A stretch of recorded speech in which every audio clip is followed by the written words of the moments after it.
This happened on New Year's Eve back in 2017. I'm from Ohio, just outside of Cleveland, and I was flying home after finishing up a semester at the University of Rochester.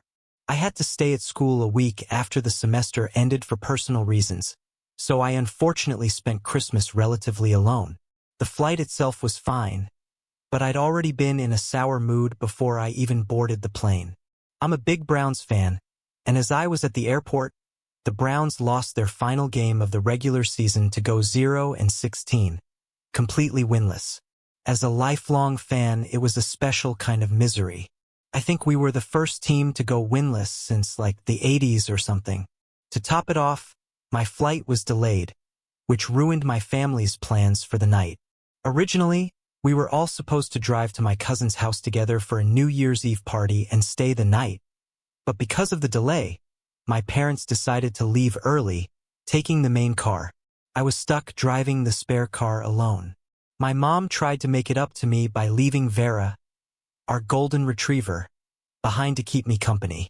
I wasn't thrilled about making the trip solo, but Vera was always good company. I figured I'd make the most of it. By the time my Uber dropped me off from the airport, it was creeping on 10 o'clock. I didn't even bother unpacking. I just jammed all my stuff in the car, got Vera, locked up the house, and got on the road. The drive itself wasn't anything special, just miles of Ohio backroads winding through empty fields and patches of forest. There wasn't much snow on the ground, just a light dusting, which was nice since I hated driving in the snow. It was pitch black dark, though. The only light came from my headlights and the occasional farmhouse with its porch light glowing faintly in the distance. About halfway into the trip, Vera started whining. At first, I thought she just wanted attention, but then she stood up, pacing in the passenger seat. That's when I realized she needed to go to the bathroom. I groaned, knowing there wasn't much else I could do but pull over. The next clearing I came across was small, barely enough space for the car, but it would have to do. I remember noting to myself how dark it really was out there. If not for the patches of white snow here and there, I probably wouldn't have been able to see into the woods at all. I jammed my hands in my pockets and tried my best not to freeze to death. Vera didn't seem to care about the cold or the darkness. Classic golden retriever. I let her out, not even bothering to leash her. She sniffed around the edge of the trees, taking her sweet time. She didn't wander far, just enough to do her business, and that's when I heard it. All of a sudden, a loud crashing sound echoed from somewhere in the woods. It wasn't just a branch breaking. It was heavier and deliberate, like someone or something was moving through the trees. I literally jumped from how loud it was. Imagine a grown man sprinting through the forest. That's genuinely what it sounded like. I scanned the darkness, squinting to make out anything, but it was too dark to see beyond the first few trees. Before I could react, Vera bolted directly into the woods. It was some worst nightmare type stuff, I'm telling you. She disappeared into the trees, and I lost her in mere seconds. I yelled her name over and over, but she didn't come back. At that point, my heart was racing, and it started getting hard to breathe. The cold didn't help matters. I couldn't leave her out there. That wasn't an option. Without thinking, I ran into the woods blindly, yelling for her to come back. I didn't want to think about what she was chasing after, so I just ran, letting the adrenaline take over. The only light to aid me was my dim phone flashlight and the thin layer of snow on the ground. It was so dark I was practically running into the trees. I kept running, praying I'd find her before she caught up to whatever was in there. I ran until my lungs gave out from the cold, forcing me to take a break after nearly falling over from exhaustion. I leaned up against a tree and felt myself about to break down. I honestly didn't know what to do, and then, finally, I saw her. She was crouched low and shivering, walking slowly toward me. Her tail was tucked tightly between her legs. I had never seen her like that before. I dropped to my knees and embraced her. Relief flooded through me. She pressed against me, and I could feel her body trembling. Something had terrified her. That's when I snapped back to reality and realized how serious the situation was. We were still in the middle of the woods, and there was still something out there. I sprung up from my position and told Vera to follow me. This time, she obeyed and stuck by my side like her life depended on it. We started back to the car, but I had no idea if I was going the right way. As if things weren't bad enough, I damn near jumped out of my skin when I heard crashing from behind me. I didn't think. I just started running. Vera darted ahead of me, and I followed her, praying I didn't trip. The crashing sound didn't stop. This time, it seemed like it was following us. I can't even tell you how scared I was in that moment. I genuinely felt like I was going to die. By some miracle, Vera led me straight back to the car, and I practically threw her inside before slamming the door shut. As I was jumping in the driver's seat, I glanced back toward the woods, and my stomach dropped. There were 3 figures standing at the edge of the woods, watching us. I jammed the keys in the ignition and floored out of there. I didn't stop. I didn't even slow down. I was still in shock. It wasn't until I'd driven a few miles that I noticed Vera was bleeding. I started panicking as I realized there was a cut just below her shoulder blade. Someone had stabbed her. I slammed on the brakes and ran around to the trunk. My mom always kept a first aid kit in every car, and for once, her insistence on being overly prepared paid off. I cleaned Vera's cut as best I could and wrapped it in gauze. She whimpered, and I worried that I was hurting her, but I knew I was doing the right thing. For the first time since the whole sequence had started, I felt myself begin to relax. It was over. I tried not to think about it for the rest of the drive, but I was just so shell-shocked that something like that had happened to me. I ended up not telling my parents or relatives. I don't know why. It just felt like one of those things you keep to yourself.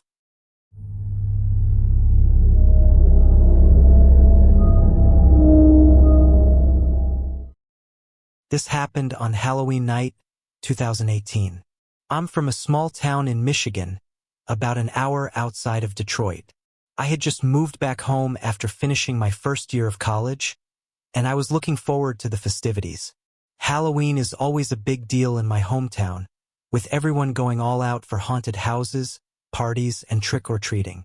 That year, I had planned to meet up with some friends at a haunted hayride a few miles outside of town, and I was excited to get out and have some fun after the stress of the school year. But things didn't go quite as I had planned. The day started off fine, but by the time I was getting ready to leave for the hayride, I noticed it was already getting pretty late. I had been distracted with last-minute costume adjustments and didn't realize how much time had slipped away. As I was heading out the door, my phone buzzed with a message from my friend. She let me know that the hayride was running late due to some kind of technical issues, so they were postponing the start by almost an hour. I was a little frustrated but figured it wasn't a big deal. I had a bit of time to kill, so I decided to take a detour through the back roads to get some fresh air before meeting up with everyone. The drive was fine at first, just some winding roads through wooded areas. There was barely any traffic, which I liked because I prefer quiet, secluded drives. The sun had just set, and the sky was that perfect shade of purple and orange. But as I continued further down the road, I noticed something strange. There was no sign of life anywhere. No lights from houses, no other cars on the road. Just endless stretches of trees and fields. At one point, I passed a narrow dirt road that led off into the woods, and something about it made me want to stop and take a look. I don't know why I felt drawn to it, but the feeling was almost magnetic. So, I turned the car onto the dirt road. The road quickly became rougher, and I was soon surrounded by thick trees on both sides. The light from my headlights barely made it through the canopy above. There was a slight mist in the air, which added to the eerie atmosphere. I turned the radio down, feeling oddly tense, and rolled down my window to get some fresh air. The wind had picked up, rustling the leaves, and there was this strange, almost unnatural quiet that seemed to settle over everything. No animals were making any noise, and that was the first thing that unsettled me. It felt like I was the only person for miles. I kept driving, not sure where I was going, but something in the back of my mind was telling me to turn around. I ignored it at first, convincing myself that I was just overthinking things. Then, out of nowhere, I heard a loud bang. Came from the woods to my left. I slammed on the brakes, my heart racing. For a few moments, there was nothing but silence. I didn't dare move. I tried to convince myself it was just a branch falling or some animal, but I couldn't shake the feeling that something was out there, something watching me. I sat in the car, frozen, waiting for something to happen, but nothing did. Then, a rustling sound came from the trees, followed by the unmistakable sound of footsteps crunching in the dry leaves. My skin went cold. I started to roll up my window, but before I could, the footsteps stopped. I quickly glanced in the rearview mirror and saw a shadow move across the road behind me. It was too dark to make out any details, but it was unmistakable. Someone was walking in the middle of the road, moving fast. My heart pounded as I turned the key in the ignition, the engine roaring to life. Without thinking, I threw the car into reverse and sped down the dirt road, praying that I wasn't about to make a huge mistake. I didn't look back, but the feeling of being followed was overwhelming. As I turned the car around and back onto the main road, I saw something in my rearview mirror, a figure standing at the end of the dirt road, watching me. I could barely make out any details, but I felt its gaze burning into me. I floored the gas pedal, desperate to get as far away from that place as possible. The road seemed endless, and my mind was racing as I tried to make sense of what had just happened. Was it a person or something else? It wasn't until I finally reached the main highway again that I dared to slow down. I could feel my hands shaking as I gripped the steering wheel, and I kept glancing in the mirrors, convinced I was being followed. I didn't stop to check until I reached my friend's house. My nerves were shot by the time I got there, but I told myself it was over. I didn't mention anything to my friends about the strange encounter. I couldn't explain it, and I didn't want to look like I was overreacting. But as I lay in bed that night, I couldn't shake the image of that figure standing in the middle of the road. Something told me that whatever I had seen out there, it wasn't human. It wasn't until weeks later, when I mentioned the incident to someone who lived near the woods, that they told me the area was known for strange occurrences, things people didn't like to talk about. I still don't know what really happened that night, but I've never gone back down that road again.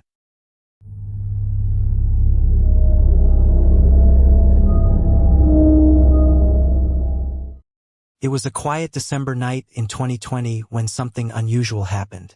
I live in a small town in northern Michigan, and after wrapping up my final semester of college, I came back home to spend the holidays with my family.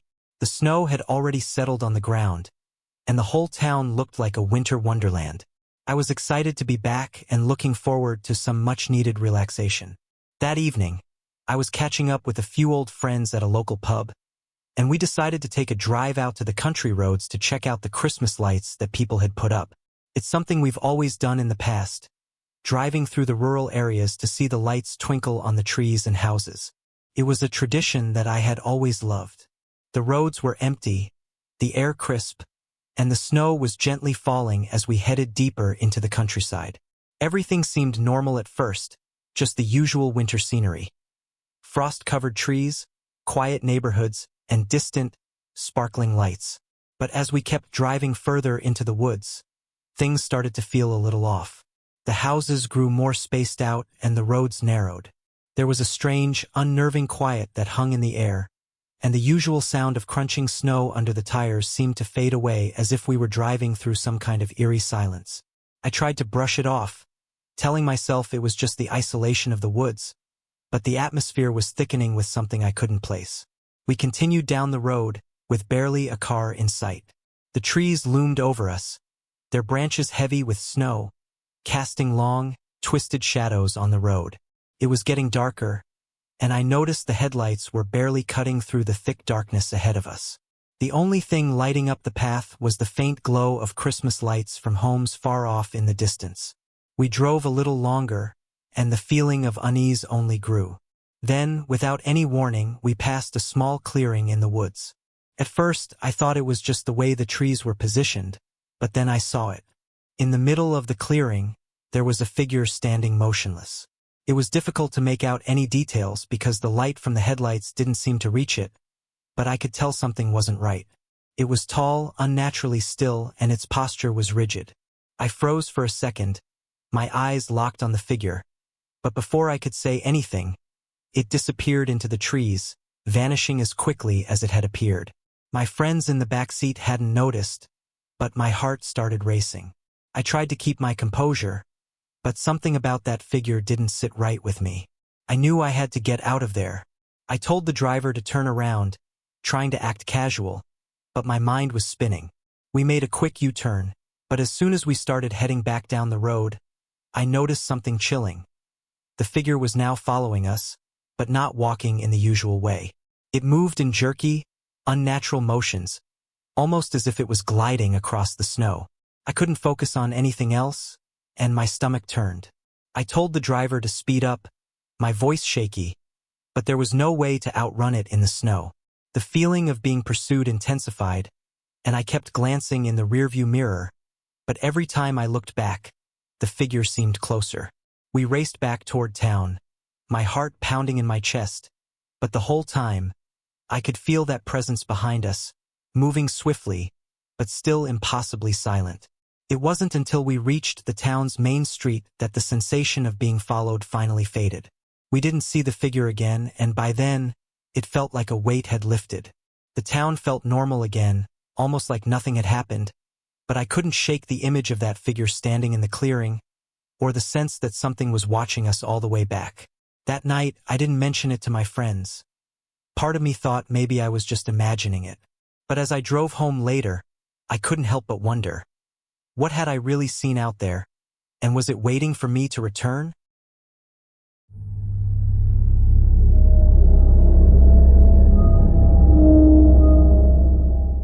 It was December of 2019 when I had the most unsettling experience of my life. I live in a small town in central Pennsylvania, a place where everyone knows everyone else, and nothing much ever seems to happen. But that December night, everything changed. I was back home from college, ready to spend the holidays with my family. The weather was predictably cold, with snow starting to blanket the area. I had been looking forward to the break, not just because of the holidays, but because I was feeling burned out from the pressures of college life. I was ready for some time to unwind and reconnect with friends from high school. One evening, my best friend Adam called me, asking if I wanted to go for a drive. Adam and I had been friends since childhood, and we had a tradition of taking long drives through the countryside during the winter months. It was something we had done for years, driving through the back roads of Pennsylvania, enjoying the quiet of the forest and the serenity of being away from everything. The area around our town is known for its dense forests and winding roads, and at night, it can be downright eerie, especially when the snow starts to fall. We used to call it our winter adventure, even though most of the time we just talked about life, cracked jokes, and enjoyed being away from the hustle of everyday life. That night, the plan was simple. We would drive out of town, catch up, and maybe find a spot to stop for a few hours. It wasn't the kind of plan that required much thought, but it ended up being one that would change everything.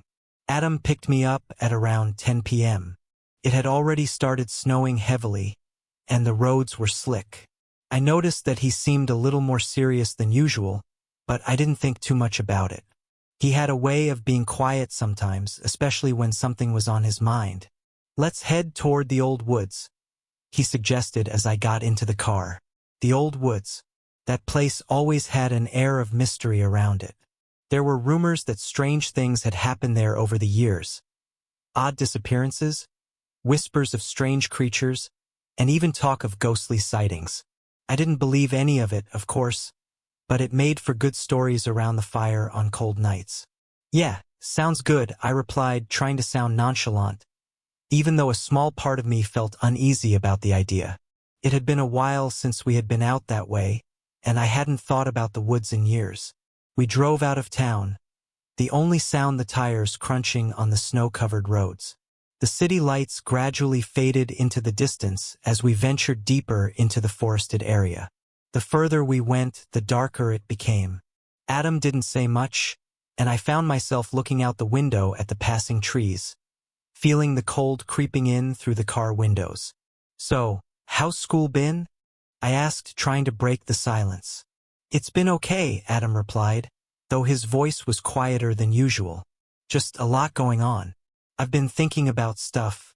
I knew Adam well enough to tell that something was bothering him, but he wasn't the type to open up easily. I decided not to press him for now.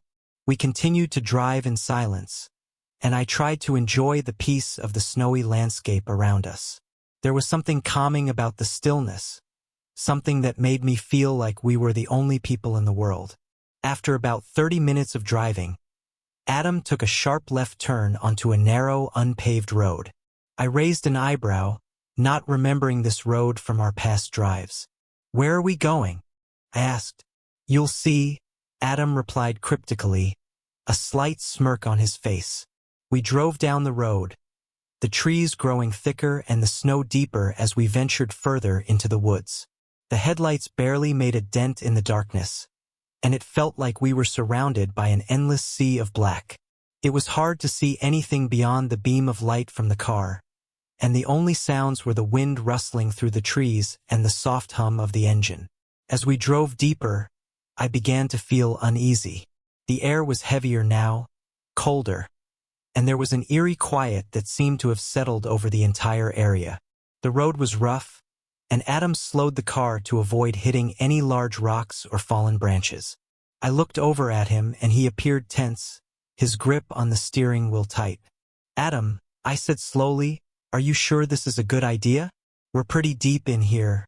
He didn't respond right away. Instead, he glanced over at me, his expression hard to read. "It's fine," he said finally.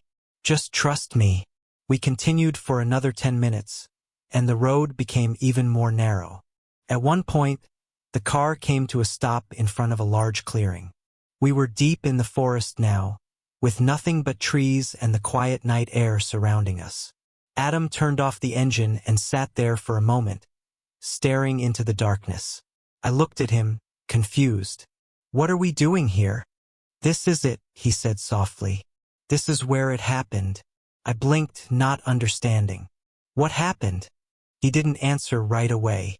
Instead, he opened his door and got out of the car. I hesitated for a moment, then followed him.